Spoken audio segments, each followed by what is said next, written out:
Markle interviewed, his daughter Meghan, the Duchess of Sussex, has faced a string of negative headlines about her behaviour.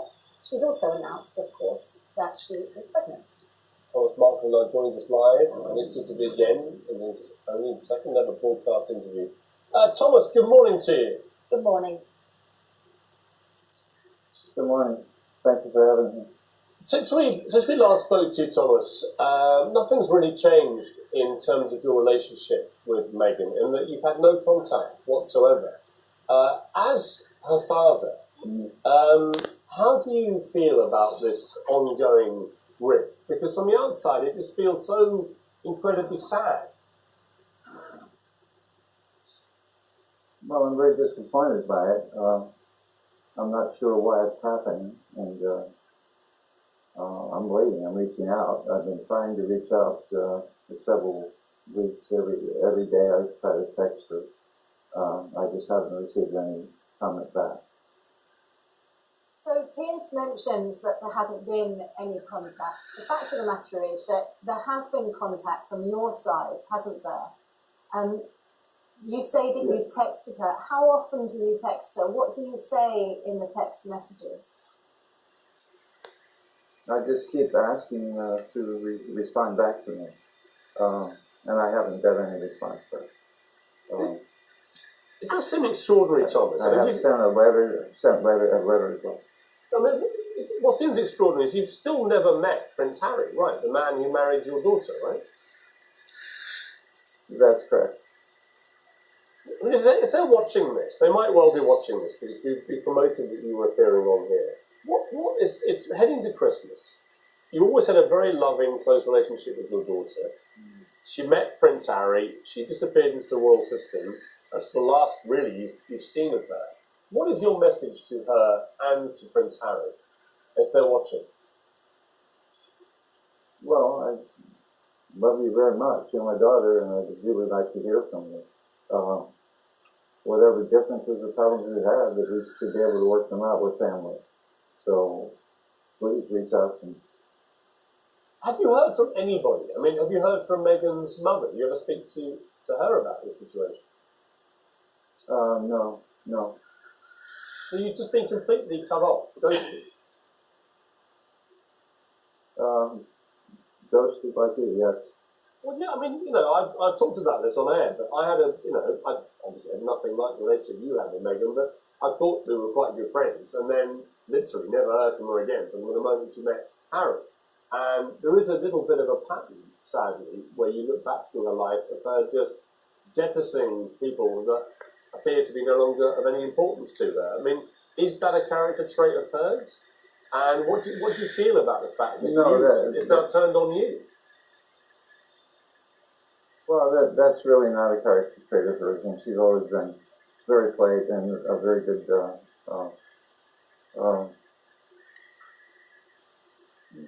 She's always been very polite to everyone. She's never been rude to anyone. I don't know what's really happening right now. I know we had our differences at the beginning. There was some question about my heart attack and so forth, but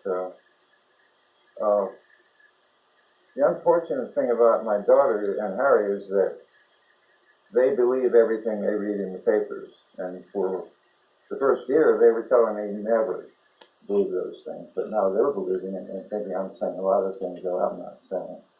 And I think that might be one of the problems, but I don't have the answer yet. Around the time of the wedding, of course, in the run-up to the wedding, you were accused of staging paparazzi pictures, and it is assumed that that was the cause of the rift. People find it extraordinary, I think, that has continued.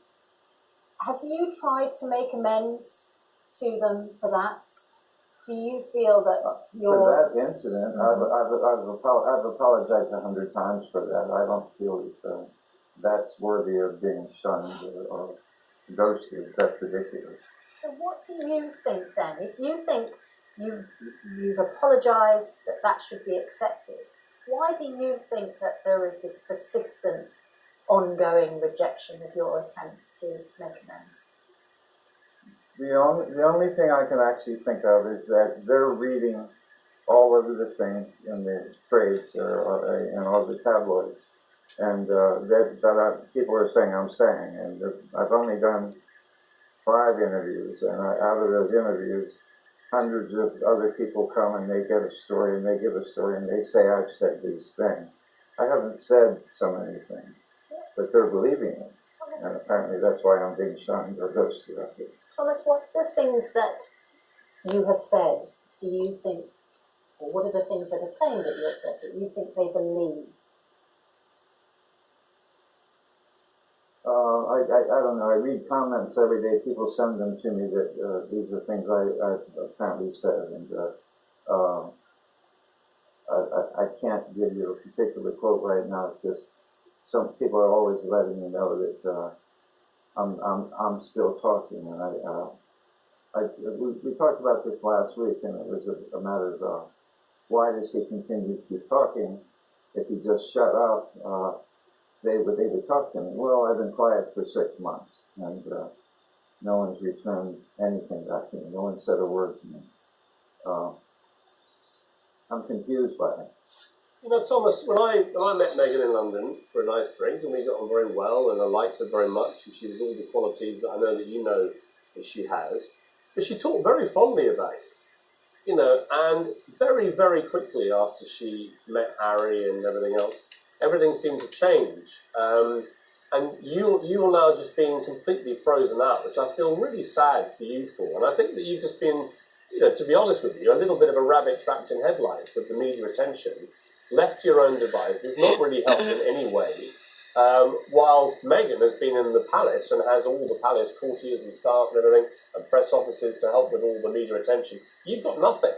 And that's what I don't understand here. But we are where we are, and you've not spoken to her in months and months and months now. She's ignoring all your messages. We're heading to Christmas. Normally you would obviously, I would imagine, speak to her and exchange cards and so on. How do you think this is going to end? I mean, do you fear that she will possibly never talk to you again? No, I'm hopeful that soon something will be resolved and we'll be talking. I just can't continue forever.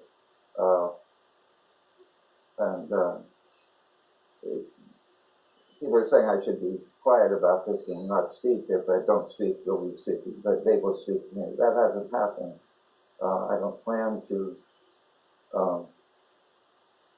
be silent for the rest of my life. I love my daughter very much, and she has to know that. And I would really appreciate it if she would just call me, reach out somehow to me, just send me a text, just say you're there, you're hearing me, and you know I'm here. Just to be clear, you're not being paid for this interview. This is something you want to do because you just want to appeal to Meghan to bring this to an end. Because you feel like you've lost your daughter. She's pregnant. She's going to have your grandchild in a few months' time. Normally, that would be a wonderful moment for any grandfather, but for you, it must be at the moment, you know, a very strange feeling where you must be thinking, I wonder if I'll get to see my grandchild at all. Well, I'm certainly hoping that everything goes well and that it's a beautiful baby, and I'll get to see a little Meghan or a little Harry. That would be very nice, and I look forward to that happening. Are you confident that will happen at the moment? I'm hopeful. I think it should happen.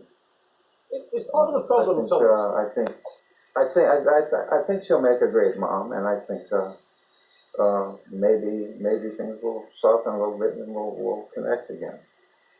It's part of the problem, Thomas, that you don't really have, once somebody disappears into the palace system, you can't just get hold of them like you may have done before. You know, Meghan's now the Duchess of Sussex. She's living in a palace. She's married to a prince. She, you know, is spending Christmas with the Queen. You know, in the old days, she may have spent Christmas with you, Thomas Markle. Now it's obviously a very different life. Do you feel that she sort of disappeared into the royal setup and that has, in a way, created this huge barrier?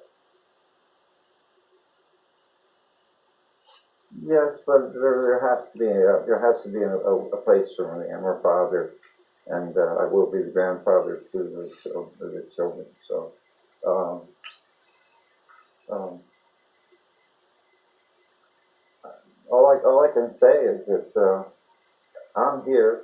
She knows it, and I've reached out to her, and I need her to reach back to me. I love her very much. The Queen is somebody that everyone has huge respect for. She did actually get involved with both Princess Diana and Fergie, the Duchess of York, when they went through marital problems with her sons, and is a very humane woman, very wise woman.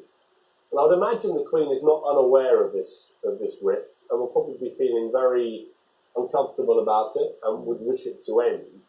You know, Meghan will be with the Queen on Christmas Day up at Sandringham. Do you have a message for the Queen? I mean, you know, speaking as a grandfather to be, and she will obviously be great grandmother. Do you have a message for her to maybe try and help?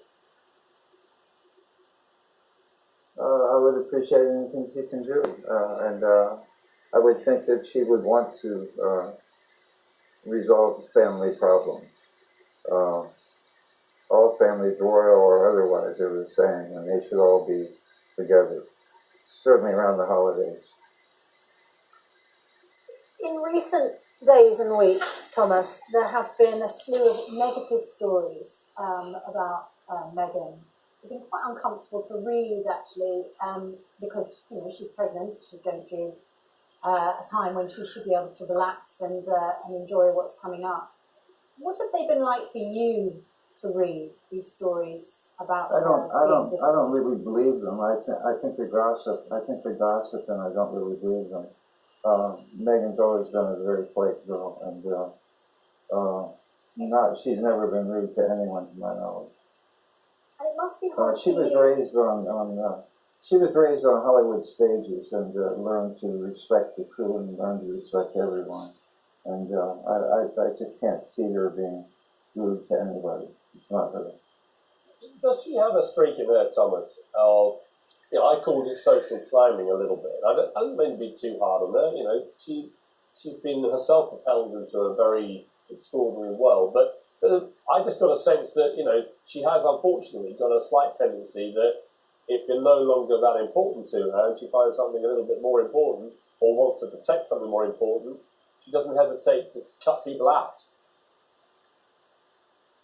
Well, she's always been a very controlling person, and that's part of her nature, but she's never been rude. And to my knowledge, she's never. The ghosting I don't completely understand, but to my knowledge, like I said, she's always been in charge. That's her nature, but she's always been polite with it.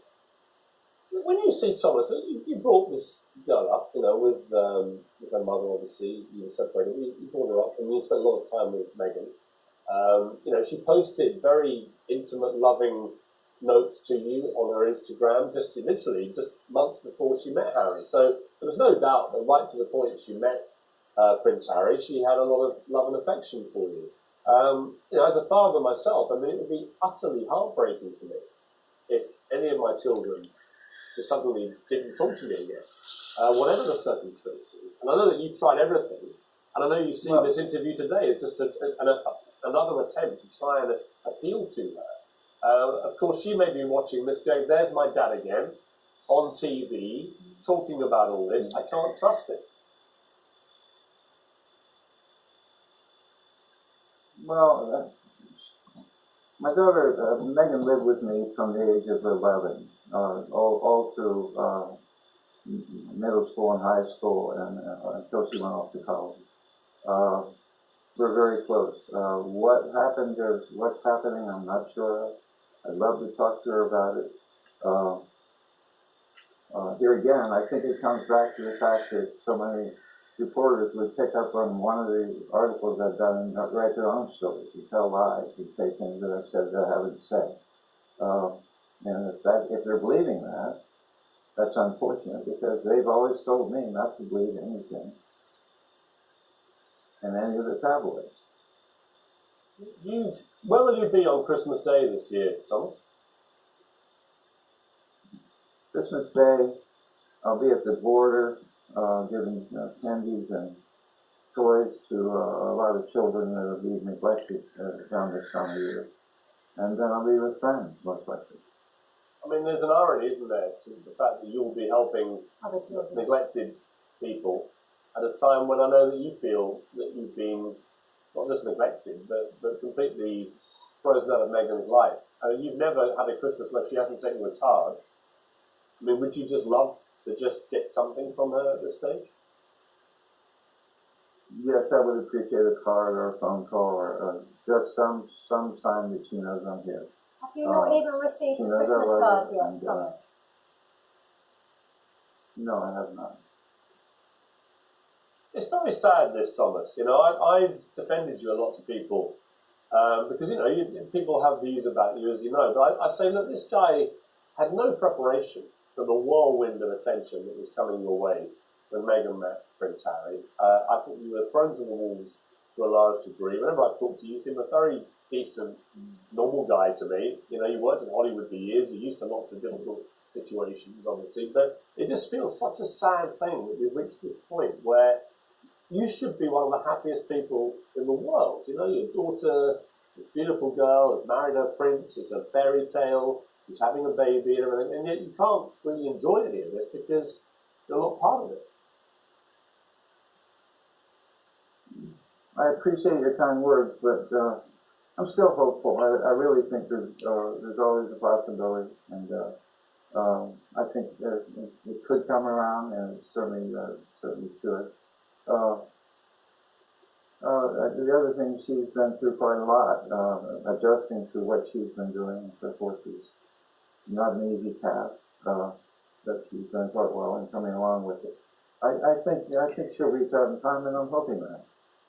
She knows I'm here. I hope she does. You know, if Megan's watching this, I'm pretty sure she will be, because she'll be curious and sure what you have to say. If she is, come on, Megan. This is your dad. It's Christmas. You loved your dad. I know you did because you told me. You know, and it's just, I feel really sad about this, and I just hope that it can be resolved, Thomas, and that you and Megan can be reconciled, because I think the longer this goes on, the worse it gets. Like any family rift that looks like this, and it just needs somebody somewhere, I think, around Meghan, probably herself or Prince Harry, to just make a move to try and bring you back together. And it would be great for everyone concerned if they could do that. From your lips to God's ears, me too. I hope the same thing. And I wish them a Merry Christmas, and I wish you guys a Merry Christmas, and I wish all of the people in Great Britain a Merry Christmas. And thank you for having me. Well, we wish you a Merry Christmas, Thomas. Sounds like you're spending it doing a very good thing with these kids down the border, and best of luck with that. And, you know, stay in touch. We won't cut you off. I feel sorry for you. I think it's a sad situation. And I wish you all the very best for the festive period, and thank you for joining us. Best wishes, Thomas. Thank you very much. Well, it's just sad, isn't it? You know, I honestly think he's just a decent guy who's just been put into this maelstrom of royal madness, and no one's helping it. And of course, occasionally he pops up and does an interview, and really it's just a plea from the heart. She won't return any messages, isn't it? How desperate must he be? And as we said, you know, this isn't a paid-for interview.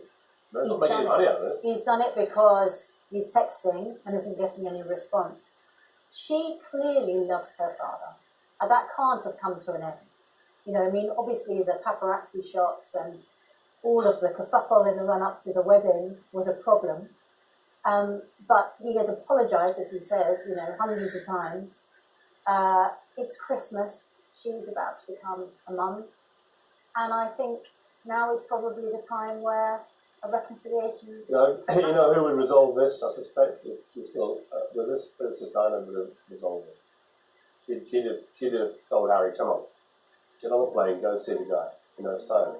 Diana had a few rifts in her time, but they always got resolved in the end. Somebody has to do it. Somebody has to get on a plane, do something.